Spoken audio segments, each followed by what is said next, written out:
नमस्कार मित्रांनो. Simplify I S the simplify I S या प्लॅटफॉर्मवर आपल्या सर्वांचे पुन्हा एकदा स्वागत आहे. आणि सगळ्यात आजचा महत्वाचा विषय म्हणजे राज्यसेवा पूर्व परीक्षा 2025 ची पहिली की आलेली आहे. आणि सगळ्यांनी आपापले स्कोर चेक केलेच असतीलच. आणि आता सगळ्यांच्या पुढे एक महत्वाचा प्रश्न आहे की एवढा स्कोर आलाय मग किती कट ऑफ लागल. मग आता पुढे काय केलं पाहिजे. बरोबर आहे. तर त्याच अनुषंगानं मी आज काय तुमचा जास्त वेळ घेणार नाही. आपण एक 5 ते 10 मिनिटांमध्ये त्याचं विश्लेषण करू आणि अंदाजित कट ऑफ किती लागू शकतो याबद्दल मी तुम्हाला सांगणार आहे. हा खरं तर एक अंदाज आहे, हा काही फिक्स्ड नाही, यात बदलही होऊ शकतो. तरी सुद्धा आपण त्याचा अंदाज लावण्याचा प्रयत्न केलेला आहे. बरोबर आहे. तर बघा, कट ऑफ ठरवणारे महत्वाचे मुद्दे काय असतात. तर पेपरची काठिण्य पातळी काय. बघा, या वर्षी काय झालं होतं की गेल्या वर्षीच्या तुलनेत या वर्षीची पेपरची काठिण्य पातळी जरा मीडियम लेवलची होती. कारण गेल्या वर्षी इझी होता पेपर, ह्या वर्षी तो मीडियम टू हार्ड लेवलकडे असा बऱ्यापैकी पेपर होता. कारण काय होतं की यामध्ये प्रश्न विचारायची जी पद्धत होती, इकॉनॉमिक्स म्हणा, बघा तुम्ही करंट अफेअर्स म्हणा, ह्याची जी पद्धत होती प्रश्न विचारायची ती जरा बदलून, म्हणजे त्याचा पॅटर्न जरा वेगळा केला. त्यामुळे जो एस्टॅब्लिश्ड विद्यार्थी वर्ग होता, जो एमपीएससी मध्ये वर्षानुवर्ष म्हणजे प्रिलिम मध्ये क्वालिफाय होत होता, त्यांना सुद्धा हा पेपर अवघड गेला. कारण ह्यातले बघा एक 10 ते 15 प्रश्न होते की डायरेक्ट त्याने डेटाच विचारला होता. नाही तर जर तो तुम्हाला माहित असेल तरच तुम्ही ते क्रॅक करू शकत होता. अन्यथा माहित नसलं तर त्याचा आपल्याला उत्तर लिहिता येणार नव्हतं. मग तिथं तुक्के मारायचं सुद्धा किंवा तिथं लॉजिक लावायचा सुद्धा संबंध नव्हता. त्यामुळे हा पेपर जरा गेल्या वर्षीच्या तुलनेत अवघड होता असं म्हणू शकतो आपण. दुसरी गोष्ट म्हणजे पेपरला उपस्थिती. बघा, गेल्या वर्षी शेवटची ऑब्जेक्टिव्हची मेन्स, बरोबर आहे, म्हणजे जी मागची वर्षीची प्रिलिम होती ते शेवटची ऑब्जेक्टिव्हची मेन्स पण होते त्यावेळेला. त्यामुळं शेवटची ऑब्जेक्टिव्हची मेन्स असल्यामुळं त्यावेळेला बऱ्यापैकी अर्जाची संख्या सुद्धा जे आले होते अर्ज ते जवळजवळ 2.25 लाखाकडे आले होते. आणि बऱ्याच विद्यार्थ्यांनी एक शेवटची परीक्षा आहे म्हणून बरीच तयारी करून परीक्षा दिली होती. त्यामुळे त्यावेळेला कट ऑफ पण वाढला होता. बरोबर आहे. यावर्षी हे पहिल्यांदाच डिस्क्रिप्टिव्ह परीक्षा होती, त्यामुळे एकतर विद्यार्थी वर्गामध्ये बऱ्यापैकी नाराजी होती. मध्ये आपण आंदोलन वगैरे पण बघितले. बरोबर आहे. त्यामुळे बऱ्याच विद्यार्थ्यांनी ह्या परीक्षेकडे पाठ फिरवल्याचं दिसून येतं. कारण अंदाजे 1.25 लाखापर्यंत अर्ज आले होते आणि त्यातल्या 50%च विद्यार्थ्यांनी, आपण बघितलं पेपरला पण ते जे बातम्या आल्या होत्या की 50% विद्यार्थ्यांनीच तो पेपर अटेंड केलेला आहे.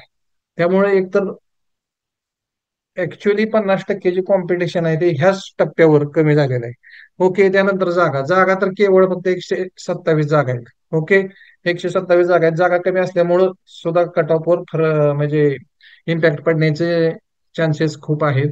दुसरी गोष्ट म्हणजे एमपीएससी प्रिलिम्स परीक्षेतनं मेन्सला कितीच्या रेशोनं विद्यार्थी घेणार, तो पण एक महत्वाचा फॅक्टर आहे. आतापर्यंत एकास 12 ते एकास 17 ह्या रेशोमध्ये, म्हणजे एकाच 12 पण बऱ्याच घेतलेले आहेत आणि एकाच 17 पर्यंत पण एमपीएससी न एक्सटेंड केलेलं आहे मागील काही वर्षामध्ये. तर या वर्षी कितीचा रेशो घेईल त्यावर सुद्धा आपला कट ऑफ अवलंबून राहील.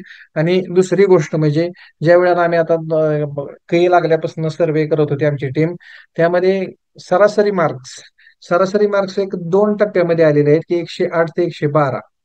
ह्या एक मार्काच्या टप्प्यामध्ये बरेच विद्यार्थी आहेत आणि 118 ते 122 ह्या एक टप्प्यामध्ये विद्यार्थी आहेत. पण 118 ते 122 ह्या टप्प्यामधले विद्यार्थी कमी आहेत तुलनेनं 108 ते 112च्या टप्प्यामध्ये जेवढे विद्यार्थी आहेत ते. बरोबर आहे. आता बघा, ह्या वेळेला बऱ्याच जणांनी ऑब्जेक्टिव्ह पॅटर्न मधनं आपल्याला डिस्क्रिप्टिव्ह पॅटर्न मध्ये शिफ्ट होताना बऱ्याच जणांनी त्यामध्ये गिव्हअप केल्याचं पण दिसून येतं. बरेच विद्यार्थी हे कंबाईन वर सुद्धा शिफ्ट झालेले आहेत आणि काही विद्यार्थ्यांनी फॉरेस्ट्रीला फोकस करून ही परीक्षा दिलेली आहे.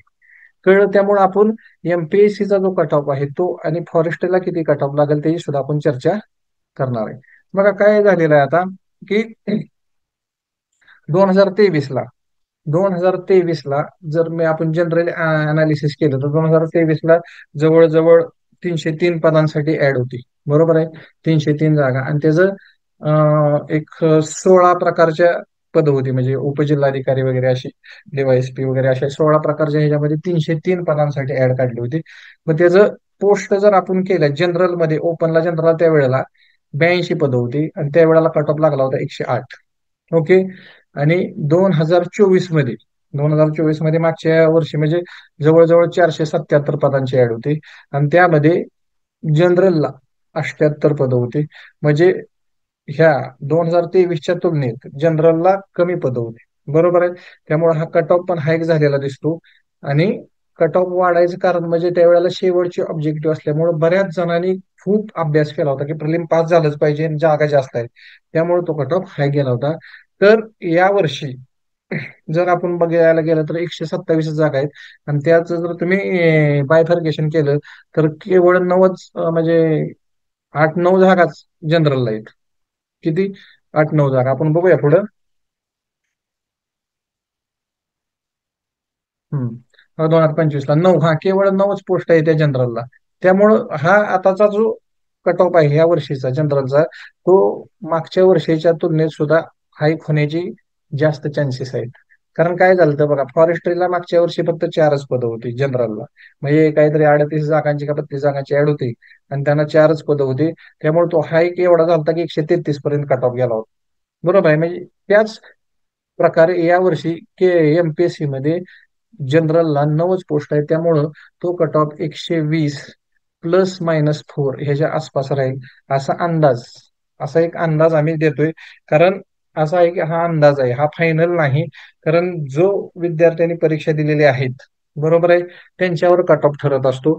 आणि ऍक्च्युली आम्ही जेवढा सर्व्हे केला त्यात आम्हाला जेवढ्यांनी स्कोर सांगितले त्याच्यावर हे आम्ही देतो. आता स्कोर किती जणांनी खरे सांगितले, किती जणांनी खोटे सांगितले, हा पण एक चर्चेचा मुद्दा आहे. पण तरी पण आपण एक प्रेडिक्शन करू शकतो की ओपन जनरलचा कट ऑफ हा 120 ±4 ह्या दरम्यान राहू शकतो. दुसरी गोष्ट म्हणजे मग फिमेलचा 113. हे बाकीचे आहेत रेग्युलर तुम्ही बघून घ्या. बाकी म्हणजे मेजॉरिटी कास्ट, जर तुमची एनटीबी असेल, एनटीसी, ओबीसी वगैरे ह्या सगळ्या कास्ट आहे ना, जवळजवळ सेमच कट ऑफ लागत असतो. आता एससी मध्ये आणि एसटी मध्ये जरा थोडाफार फरक पडेल, एक 4-5 मार्कांचा. नाहीतर बाकी इतर कॅटेगरीमध्ये जास्त ह्या कट ऑफ मध्ये फरक पडणार नाही, असं आमचं मत आहे.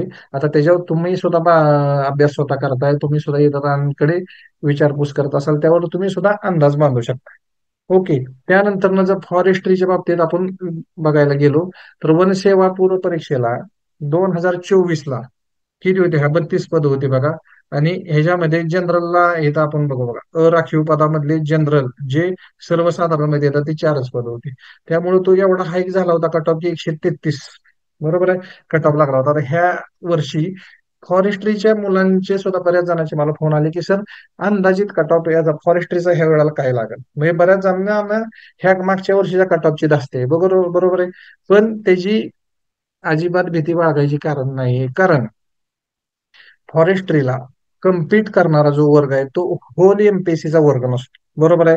त्यातल्या काही स्ट्रीम आहेत, इंजिनिअरिंग वगैरे असेल, ऍग्रिकल्चर, म्हणजे असे सिलेक्टेडच स्ट्रीम आहेत ज्या ह्या फॉरेस्ट्रीसाठी फोकस करत असतात आणि त्या त्याच्यामध्ये कॉम्पीट करत असतात. त्यामुळे तिथं सुद्धा बऱ्यापैकी कॉम्पिटिशन कमी होणार आहे. आणि या वेळेला आपल्याला माहित आहे की 100 किती 44 पदांसाठी ऍड दिलेली आहे एमपीएससीने, बरोबर आहे, फॉरेस्ट्रीसाठी. आणि त्यामध्ये जवळजवळ अराखीव पदामध्ये 49, सर्वसाधारणची 49 म्हणजे 50 पद आहेत, बरोबर आहे. मग ह्या 50 पदाचा जर आपण विचार केला तर जो 133 तो 4 पोस्ट असल्यामुळं तो हा तेवढा हाईक झालता. ह्या वर्षी तो कट ऑफ एवढा हाईक होणार नाही किंवा जाणार नाही आणि तो कट ऑफ जनरल एमपीएससी पेक्षा कमीच लागेल. कारण जनरल एमपीएससी पेक्षा ह्या वर्षी जे सर्वसाधारण पद आहेत राखीव ती जास्त आहेत, 49 आहेत. आणि जनरल एमपीएससी मध्ये मग बघितलं आपण 9च आहेत. त्यामुळे जनरल एमपीएससीचा जास्तच कट ऑफ लागेल. पण वनसेवा पूर्व परीक्षेचा कट ऑफ हा आता केलेल्या अनालिसिस नुसार कुठेतरी 110च्या ±4 असा जाऊ शकतो. त्यामुळं तुम्ही अभ्यास करायला हरकत नाही. दुसरी गोष्ट म्हणजे मी तुम्हाला असं सांगेल की ज्यांना एमपीएससीच करायची आहे, बरोबर आहे, ज्यांचं टार्गेटच एमपीएससी आहे, त्यांनी ह्या कट ऑफच्या किती लागेल वगैरे काय ह्याच्या भानगडीतच पडायचं नाही. ह्याने सरळ सोट अभ्यास करायचा आहे.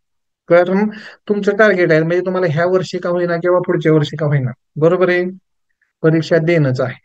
त्यामुळं कट ऑफ किती लागेल किंवा मग माझा नाही याचा माझा येईल अशी चिंता करण्यापेक्षा डायरेक्ट अभ्यासाला सुरुवात करा. आले तर वेल अँड गुड, तुम्ही मेन्स देणारच आहात. आणि जरी नाही आलं तरी नाराज होऊ नका, अभ्यास वाया जात नसतो.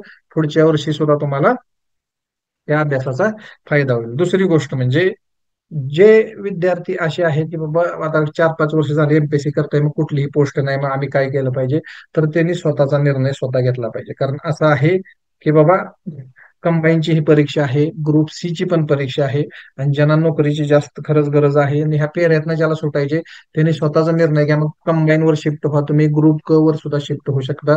पण जे आता फ्रेश आहेत त्यांना मी म्हणेल की तुम्ही रिस्क घ्यायला पाहिजे.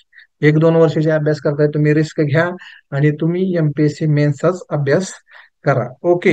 दुसरी गोष्ट म्हणजे ह्या कट ऑफ मी तुम्हाला जो सांगितला त्याच्यामध्ये थोडाफार फरक सुद्धा पडू शकतो. कशामुळं?